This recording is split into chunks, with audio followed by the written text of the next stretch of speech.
વિદ્યાર્થી મિત્રો, અને આગલા વિડીયોમાં આપણે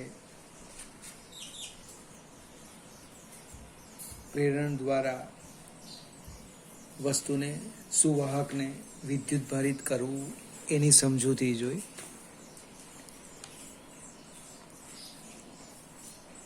આજે ઉદાહરણ એક છે, એ પરીક્ષામાં પૂછવાના નથી, પણ માત્ર સમજવાનું છે, એ હું સમજાવું. પ્રશ્ન કંઈક લખ્યો છે, એક ધાતુના ગોળાને સ્પર્શ્યા વિના તમે તેને કેવી રીતે ધન વિદ્યુત ભારિત કરી શકશો અથવા ઋણ વિદ્યુત ભારિત કરી શકશો? તો આપણે ફિગર જોઈએ.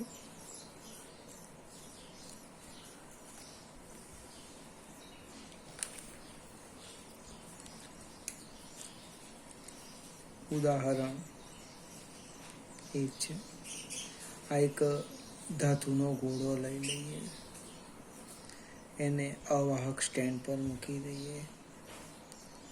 અવાહક સ્ટેન્ડ. હાલમાં એની પાસે જે વિદ્યુત ભાર છે એ 0 છે. હવે એ ગોળાની નજીક આપણે ઋણ વિદ્યુત ભારિત પ્લાસ્ટિકનો સળિયો લાવીએ. આ રીતે ખબર નહીં હોય પ્લાસ્ટિક કે કાચનો, તો બસ એક શબ્દમાં લખી દેવાનું.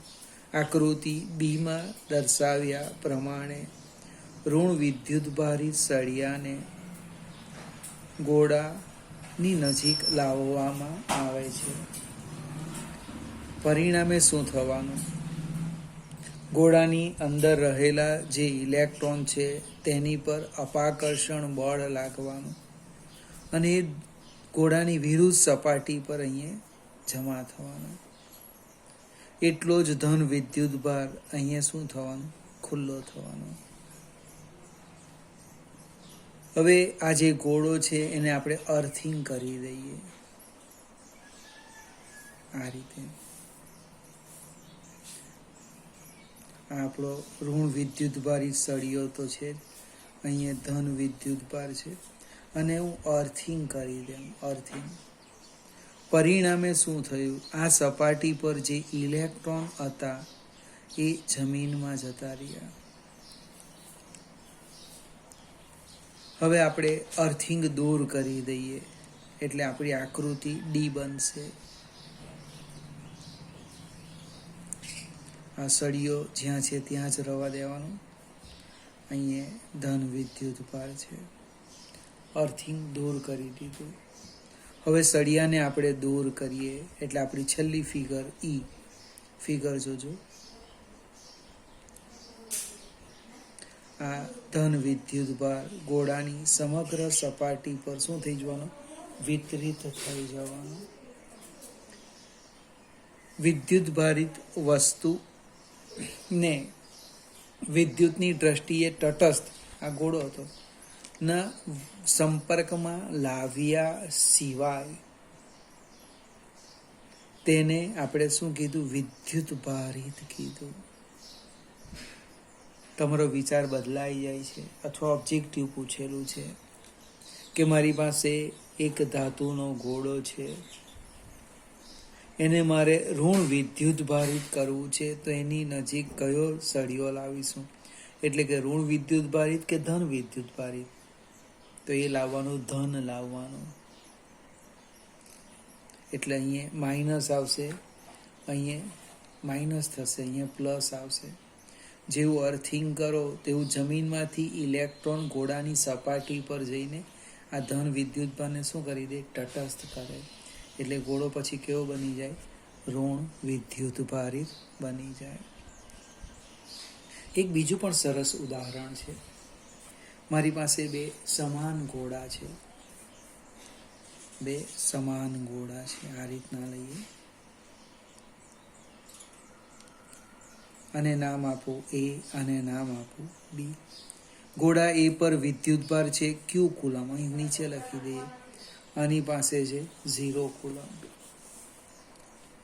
બંનેને એકબીજાના સંપર્કમાં લાવવામાં આવે, વિદ્યુતીય સંપર્ક. બાજુમાં મૂકવાથી અને ભગવાનને પ્રાર્થના કરવાથી ભગવાનના સંપર્કમાં નહીં આવી જાય, તેમ બાજુમાં મૂકવાથી સંપર્કમાં નહીં આવી જાય, વચ્ચે અવાહક પડ હોય તો. એટલે વિદ્યુતીય સંપર્કમાં આવે અને અલગ કરવામાં આવે તો શું થાય? બંને ગોળા સરખા હતા, એક જ દ્રવ્યના હતા, ત્રિજ્યા સરખી હતી. એટલે જે કુલ વિદ્યુતભાર છે એ ભાગ્યા 2 થશે. એટલે દરેક ગોળા પર હવે Q/2 વિદ્યુતભાર થવાનો. આગળ જે સમજાયું વિદ્યુતભારનું પ્રેરણ એ સંપર્ક કર્યા સિવાય, અને અહીંયા જે મેં ચર્ચા કરું છું એ સંપર્ક કરીને બંને ગોળાને સંપર્કમાં લાવી અલગ કરી દીધા તો જે કુલ વિદ્યુતભાર હતો ભાગ્યા 2 કરી દેવાના. ફરીથી આના ઉપર આધારિત જૂના કોર્સમાં ઘણા ઓબ્જેક્ટિવ હતા, આપણી બુકમાં નથી પણ પૂછી શકાય. હવે કેટલાક ગુણધર્મો છે, મૂળભૂત ગુણધર્મ એવું હેડિંગ લખેલું છે 1.5. વિદ્યુત ભારના મૂળભૂત ગુણધર્મો. ગુણધર્મો 3 આપ્યા છે. એમાં પહેલો વિદ્યુતભારનો બેઝિક સરવાળો થાય. વિદ્યુતભારનો શું થાય? સરવાળો થાય. વિદ્યુતભારનો સરવાળો થાય એનો અર્થ શું? દળનો સરવાળો થાય તેમ વિદ્યુતભારનો સરવાળો થાય. એ પણ દળની જેમ કેવી ભૌતિક વિદ્યુત કહેવાય, અદિશ કહેવાય, એને કોઈ દિશા નથી. વિદ્યુતભાર અને દળ વચ્ચે એક તફાવત છે. દળ હંમેશા ધન આવે, જ્યારે વિદ્યુતભાર ધન પણ હોઈ શકે અથવા ઋણ પણ હોઈ શકે. બંને અદિશ છે, બંનેનો સરવાળો થાય. ટૂંકમાં દળનો જ્યારે સરવાળો કરીશું ત્યારે એમાં સંજ્ઞા નહીં આવે, કારણ કે ધન છે. જ્યારે વિદ્યુતભારનો સરવાળો કરવામાં આવે તેની સંજ્ઞા પણ ધ્યાનમાં લેવામાં આવે. પ્લસ હોય તો વત્તા લખવાનું, ઋણ વિદ્યુતભાર હોય તો માઇનસ લખવાનું. એટલે Q બરાબર Q1 માઇનસ Q2. તો આ જે Q1 છે એ ધન વિદ્યુતભાર છે, જ્યારે આ Q2 છે એ કેવો છે? ઋણ વિદ્યુતભારી છે. બીજો છે એનો ગુણધર્મ, વિદ્યુતભારનું સંરક્ષણ થાય છે. વિદ્યુતભારનું સંરક્ષણ. આપણે ચેપ્ટરની શરૂઆતમાં સરસ ચર્ચા કરી. મારી પાસે એક કાચનો સળિયો હતો, ધારો કે આ સળિયો લઈ લે, કાચ કાં પ્લાસ્ટિક જે કહેવું તે. બીજી બાજુ મારી પાસે એક રેશમનું કાપડ હતું.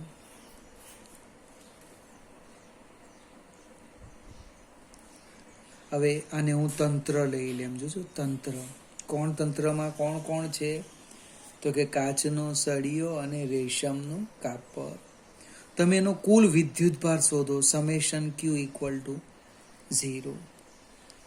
હવે બંનેને ઘર્ષણ કરો. ઘર્ષણને કારણે કાચનો સળિયો ધન વિદ્યુતભારી જ બની ગયો. જોજો સમજાવો આ રીતના ફિગર. 3 ધન વિદ્યુતભાર અથવા 4 ધન વિદ્યુતભાર આવી ગયા. તો રેશમના કાપડ ઉપર 4 ઇલેક્ટ્રોન આવવાના. આનો તમે બેઝિક સરવાળો કરો તો કેટલો થવાનો? 0. એટલે આના પરથી આપણે નિયમ લખવાના. નિયમ શું લખવાના? જો સમજાવું. વિદ્યુતની દ્રષ્ટિએ અલગ કરેલા તંત્રમાં ગમે તે પ્રક્રિયા કરવામાં આવે બને તો પણ તંત્રમાં કુલ વિદ્યુતભાર અચળ રહે છે. અથવા તો ચોપડી પ્રમાણે લખવું હોય તો અલગ કરેલા આ બરાબર છે. અલગ કરેલા તંત્રમાં કુલ વિદ્યુત ભાર કેવો રહે છે? અચળ. અલગ કરેલા તંત્રમાં કુલ વિદ્યુત ભાર અચળ રહે છે. ગમે તે પ્રક્રિયા, એટલે બધી જ પ્રક્રિયા શક્ય નથી આમાં. મને એવી જ પ્રક્રિયા શક્ય છે કે જેમાં સમાન મૂલ્યના ધન અને ઋણ વિદ્યુત ભાર ઉત્પન્ન થઈ શકે. વિદ્યુત ભારનો નાશ થતો નથી, એ સ્વયં ઉદ્ભવતો પણ નથી. એટલે ફરીથી આપણે નિયમમાં આ લખીશું: અલગ કરેલા તંત્રમાં, વિદ્યુતની દ્રષ્ટિએ અલગ કરેલા તંત્રમાં કુલ વિદ્યુત ભાર અચળ રહે છે. એનો ત્રીજો ગુણધર્મ છે એ અગત્યનો છે, વિદ્યુત ભારનો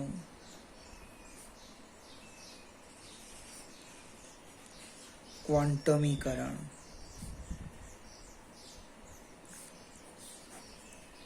વિદ્યુત ભારનું ક્વોન્ટમીકરણ. હવે પદાર્થ પર જે વિદ્યુત ભાર છે, અથવા પ્રયોગ દરમિયાન મળતો વિદ્યુત ભાર, અથવા અવકાશમાંથી પ્રાપ્ત થતો જે વિદ્યુત ભાર છે, એ બધો જ વિદ્યુત ભાર એ નાનામાં નાના વિદ્યુત ભારના પૂર્ણ ગુણાંક સ્વરૂપે હોય છે. આ જે હકીકત છે, એ હકીકતને વિદ્યુત ભારનું ક્વોન્ટમીકરણ કહે છે. ફરીથી, પદાર્થ પરનો વિદ્યુત ભાર ક્યુ એ હંમેશા નાનામાં નાના મૂળભૂત પ્રાથમિક વિદ્યુત ભારના પૂર્ણ ગુણાંક સ્વરૂપે હોય છે. આ હકીકતને શું કહેવાના? વિદ્યુત ભારનું ક્વોન્ટમીકરણ કહે છે. હવે એની કિંમતની બે સંભાવના છે, પ્લસ પણ આવે, માઇનસ પણ આવે. ધન વિદ્યુત ભાર હોય તો પ્લસ, અને ઋણ વિદ્યુત ભાર હોય તો માઇનસ આવશે. પણ એ સંખ્યા કેવી આવવાની? પૂર્ણાંક આવવાની. આજે ઈ જે છે એ નાનામાં નાનો પ્રાથમિક વિદ્યુત ભાર. કોઈક મિત્ર આમ પણ લખે મૂળભૂત વિદ્યુત ભાર, અને એનું નામ આપણે આપવાના ઈને ઈ ઇલેક્ટ્રોનનો વિદ્યુત ભાર. હવે એક સ્ટેપ એમાં આપણે આગળ વધીએ. વિદ્યુત ભારનો એકમ, એનો યુનિટ લખવાના. લખવાના કુલમ, અને વિદ્યુત ભારનો એકમ કુલમ, એની જે સંજ્ઞા છે એ કેપિટલ સી. એનું પારિમાણિક સૂત્ર બે રીતે લખાશે. હવે 10મા ધોરણમાં એક પ્રવાહનું સૂત્ર હતું, I બરાબર Q/T. આપણે ત્રીજા ચેપ્ટરમાં શીખવાના જ છે. I બરાબર Q/T, અથવા લખે કોઈ Q બરાબર IT લખે. એટલે એનું પારિમાણિક સૂત્ર બે રીતે લખાય. એક લખાય Q1, વિદ્યુત ભારનું પારિમાણિક સૂત્ર, એટલે હું આમ લખું આમ કેપિટલ Q1, અથવા એની લખવું હોય તો A1 T1. વિદ્યુત ભારનું પારિમાણિક સૂત્ર કોઈક બુકમાં તમને કેપિટલ Q લખેલો હશે, એની ઘાત 1, અથવા પ્રવાહના સ્વરૂપમાં લખું તો A1 T1. એની આપણે વ્યાખ્યા આપવાના. વ્યાખ્યા કેવી રીતે આપીએ? તો હું ગણિતમાં લખું. મારી પાસે આ એક વાહક છે, જો વાહક,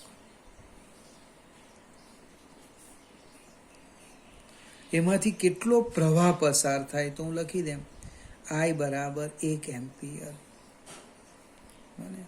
હવે વાહકનો કોઈ પણ આડછેદ લઈએ, આડછેદ, એમાં 1 સેકન્ડમાં પસાર થતો વિદ્યુત ભારનો જથ્થો, એને આપણે કુલમ કહેવાના. જો કેવી રીતે અહીંથી લખવાના, આ પણ 1, આ પણ 1, એટલે Q બરાબર 1 ગુણ્યા 1, 1 કુલમ થઈ જશે. Q બરાબર 1 × 1, 1 કુલમ. શબ્દમાં જો 1 એમ્પિયર વિદ્યુત પ્રવાહનું વહન કરતા 1 એમ્પિયર વિદ્યુત પ્રવાહનું વહન કરતા વાહકના 1 એમ્પિયર વિદ્યુત પ્રવાહનું વહન કરતા વાહકના કોઈ પણ આડછેદમાંથી 1 સેકન્ડમાં પસાર થતા વિદ્યુત ભારના જથ્થાને 1 કુલમ કહે છે. 1 એમ્પિયર વિદ્યુત પ્રવાહનું વહન કરતા વાહકના કોઈ પણ આડછેદમાંથી 1 સેકન્ડમાં પસાર થતા વિદ્યુત ભારના જથ્થાને 1 કુલમ કહે છે. એક નાનું સરખું ઓબ્જેક્ટિવ છે. પહેલાં ઇલેક્ટ્રોનનો વિદ્યુત ભાર લખીએ. આ તમારે યાદ રાખવાનું છે. 1.6 × 10⁻⁻19 કુલમ. ઇલેક્ટ્રોનનો વિદ્યુત ભાર 1.6 × 10⁻⁻19 કુલમ. ઇલેક્ટ્રોન લખીશું તો અગાડી ઋણ મૂકવાનું, અને પ્રોટોન લખીએ તો અગાડી પ્લસ મૂકવાનું, ધન. ઇલેક્ટ્રોનનો વિદ્યુત ભાર ઋણ અને પ્રોટોનનો ધન. ફરીથી વિદ્યુતભારનું ક્વોન્ટમીકરણ. હવે ક્યુ બે રીતના લખાય. કોઈ ક્યુ લખે, કોઈ ક્યુ બરાબર એની લખશે. પદાર્થ પરનો વિદ્યુતભાર, પ્રયોગ દ્વારા પ્રાપ્ત થતો વિદ્યુતભાર અથવા કુદરતમાંથી મળતો વિદ્યુતભાર એ કોઈક નાનામાં નાના વિદ્યુતભારના પૂર્ણ ગુણાંક સ્વરૂપે હોય છે. એન એ પૂર્ણાંક સંખ્યા છે. એ પ્લસ પણ હોઈ શકે, માઇનસ પણ હોઈ શકે. 1 ઇલેક્ટ્રોન હોય, 2 ઇલેક્ટ્રોન હોય, 10 હોય, 1.5 ઇલેક્ટ્રોન કે 1.7 પ્રોટોન આવવાના નથી. આ આપણો બેઝ છે. એ ક્વોન્ટમીકરણ. એકમની વાત કરી, કુલમ, એની વ્યાખ્યા આપી. ઇલેક્ટ્રોન અને પ્રોટોન પરનો વિદ્યુત ભાર લખ્યો. કેટલો? તો કે 1.6 × 10⁻⁻19 કુલમ. હવે આપણો એક પ્રશ્ન છે. 1 કુલમ વિદ્યુતભારમાં ઇલેક્ટ્રોનની સંખ્યા કેટલી? 1 કુલમ વિદ્યુતભારમાં ઇલેક્ટ્રોન અથવા પ્રોટોનની સંખ્યા, ખાલી જગ્યા. આ આપણું MCQ છે. 1 કુલમ વિદ્યુતભારમાં ઇલેક્ટ્રોનની સંખ્યા કેટલી? તો એને આપણે સમજવા પ્રયત્ન કરીએ. કેવી રીતે પ્રયત્ન કરીએ? તો હું 11મા ધોરણમાં, એટલે ઓનલાઈન શિક્ષણ કે ક્લાસમાં ગમ્મત કરતો હતો. 5 રૂપિયાની એક ચોકલેટ અથવા એક ચોકલેટના 5 રૂપિયા, તો 4ના કેટલા? એ જ સ્ટેપ અહીંયા છે. જો 1.6 × 10⁻⁻19 કુલમ બરાબર 1 ઇલેક્ટ્રોન. 1.6 × 10⁻⁻19 કુલમ બરાબર 1 ઇલેક્ટ્રોન. તો 1 કુલમે કેટલા? મને યાદ છે આપણે ચર્ચા કરતા હતા, કુલમ નીચે કુલમ, સંખ્યા નીચે સંખ્યા, રૂપિયા નીચે રૂપિયા, ચોકલેટ નીચે ચોકલેટ, એ આવવું જોઈએ. તો 1 કુલમ વિદ્યુતભારમાં ઇલેક્ટ્રોનની સંખ્યા કેટલી? તો કે 1 × 1/1.6 × 10⁻⁻19. કેલ્ક્યુલેટરનો ઉપયોગ કરો. 1/1.6 તો 0.625 આવે. ગુણ્યા 10⁻, છેદમાં ઋણ છે એટલે અંશમાં જાય એટલે પ્લસ થાય. કોઈક આમ પણ લખે. દશાંશ ચિહ્નને એક સ્ટેપ ખસેડી દઈએ એટલે 6.25 જમણી બાજુ ખસે તો ઘાત ઘટાડવાની, ડાબી બાજુ ખસે તો વધારવાની. એટલે ઘટાડવાની, કેટલી ઘટાડવાની? તો કેટલા ખિસ્સા? એક જ ખિસ્સા, તો એક ઘટાડો એટલે 18. 1 કુલમ વિદ્યુતભારમાં ઇલેક્ટ્રોન અથવા પ્રોટોનની સંખ્યા આવી ગઈ 6.25 ગુણ્યા 10⁻18. ફરીથી વિદ્યાર્થી મિત્રો, આ ક્વોન્ટમીકરણમાંથી ઓબ્જેક્ટિવ પૂછી શકાય એવા છે, એટલે એને સમજવા પ્રયત્ન કરવાનો. વિદ્યાર્થી મિત્રો, આપણે અવાર સુધી વિદ્યુતભારની વાત કરી, થોડી ચર્ચા કરી. એ ચર્ચાની અંદર એક મુદ્દો આવતો હતો કે સજાતીય વિદ્યુતભારો વચ્ચે અપાકર્ષણ બળ અને વિજાતીય વિદ્યુતભારો વચ્ચે આકર્ષણ બળ લાગે. પણ પ્રશ્ન એ હતો, એ બળનું મૂલ્ય કેટલું? એ બળનું મૂલ્ય કેટલું? બળ સદિશ ભૌતિક રાશિ છે, તો એની દિશા કઈ? તો એનો એ જે નિયમ છે એ કુલમે આપેલો, એટલે કુલમનો નિયમ એ આપણા ચેપ્ટરની શરૂઆત કહેવાય. કુલમનો નિયમ આપણે 2 માર્કનો પહેલો જ પ્રશ્ન હમણાં જોઈએ છે. આજે માત્ર હું શરૂઆત કરીશ, તમારે નિયમ તૈયાર કરી દેવાનો, એટલે ખાલી આવતીકાલે એટલે બીજા વિડીયોમાં ફરીથી એની ચર્ચા કરીશું. હવે એ નિયમ શું છે તે સમજાવું. તો મારી પાસે 2 બિંદુવત વિદ્યુતભાર છે. જો આ રીતે આ જે વિદ્યુતભાર છે એનું મૂલ્ય Q1 છે, આનું મૂલ્ય Q2 છે. હવે એમની વચ્ચેનું જે અંતર છે એ અંતર હું ધારી લેમ સ્મોલ r છે. 11મા ધોરણમાં ગુરુત્વાકર્ષણનો સાર્વત્રિક નિયમ આવેલો. એક મસ્ત સરસ નાનો સરખો ઓબ્જેક્ટ રફ કામ કરું છું. જો દળ છે એ દળને કારણે ગુરુત્વાકર્ષી બળ ઉદ્ભવે. દળને કારણે કયું બળ ઉદ્ભવે? ગુરુત્વાકર્ષી બળ. તેમ વિદ્યુતભાર છે, એ વિદ્યુતભારને કારણે કયું બળ ઉદ્ભવે? વિદ્યુત બળ. હવે જેમ ગુરુત્વાકર્ષી બળનું મૂલ્ય માટેનો નિયમ છે, એ જ નિયમ વિદ્યુત બળ માટે છે. કુલમે આપ્યો એટલે કુલમનો નિયમ. કુલમનો નિયમ શું છે? તો કે 2 બિંદુવત સ્થિત વિદ્યુતભારો વચ્ચે પ્રવર્તતું વિદ્યુત બળ એ તે 2 વિદ્યુતભારોના મૂલ્યના ગુણાકારના સમપ્રમાણમાં. તે 2 વિદ્યુતભારોના મૂલ્યના ગુણાકારના સમપ્રમાણમાં અને તેમની વચ્ચેના અંતરના વર્ગના વ્યસ્ત પ્રમાણમાં હોય છે.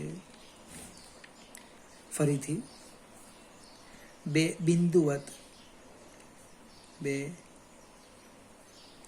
બિંદુવત સ્થિત વિદ્યુતભારો વચ્ચે લાગતું, પ્રવર્તું, અનુભવતું, બને જે લખવું હોય તે બળ એ તે 2 વિદ્યુતભાર ના મૂલ્ય ના ગુણાકારના સમપ્રમાણમાં અને તેમની વચ્ચેના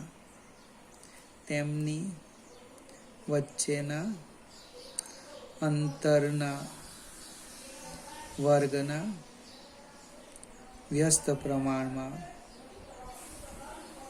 હોય છે. ફરીથી સમજાવું.